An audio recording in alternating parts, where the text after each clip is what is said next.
hype, hype, hype, hype, hype. You see, see, look how young he looks there. It's amazing. Yeah, right?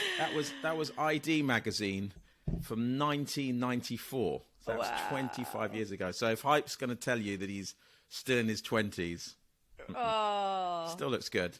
Yeah. He does. He hasn't changed that. He hasn't changed that much. No. I've been following him on social media, and do you look at his Instagram? Yes. So like all of us, very funny.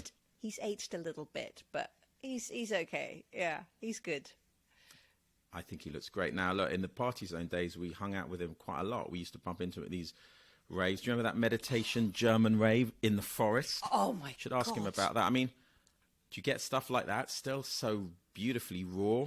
That was so good. You probably, I mean, you do, but how, again, no phones. We were the only cameras probably at that event. You know, the thing, I remember when Hype was DJing at that gig, and he wasn't on until like, I don't know, 4 in the morning or something. And on the one hand, I didn't want to stay up, but I also really wanted to watch him. And I remember I pushed myself, I stayed up, and it was one of the best sets I have ever seen. I mean, that guy is he's a magician on the decks. Sure. It's just amazing what he was doing. I think it's because his background was in scratching, wasn't it? Absolutely. He was if I remember correctly, this is quite geeky, he was the feeder at one of the DMC mixing championships. He fed the records to, who was it? Was it not Cutmaster Swift? I can't remember who it was. It was Reckless. I think if you dig out a really old DMC, you'll see Reckless. But yeah, Hype in himself is a champion scratcher. And all those interviews you would read, quite right. That gives him the magic, for sure. Yeah. For sure. Look at some of these I dug out. Look. Do you remember that magazine, Eternity? Wow, cool. Right? Yeah.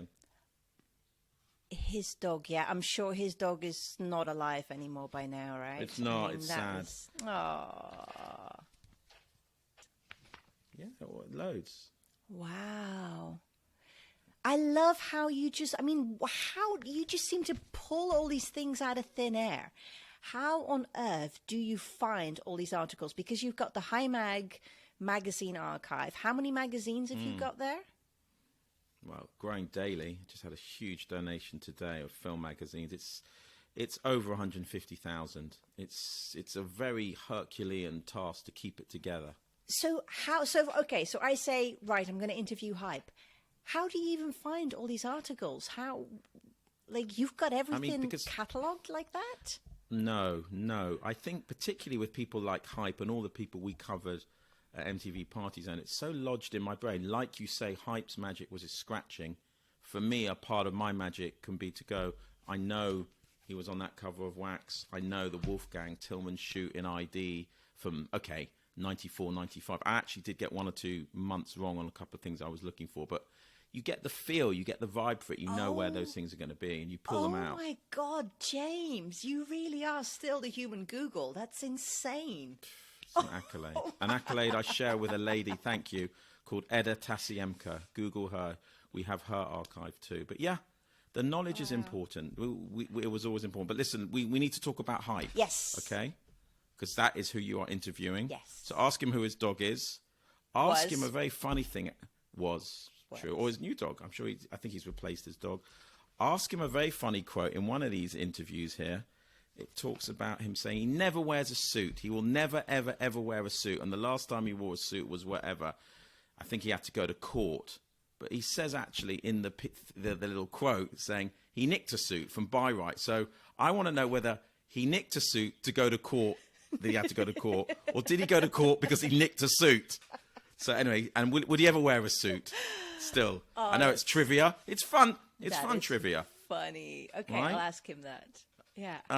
Yeah, again, look, I'm being trivial. Of course, you want to ask him what he's up to today. His Instagram's great. He's as busy as ever. He's still DJing. He's still doing it.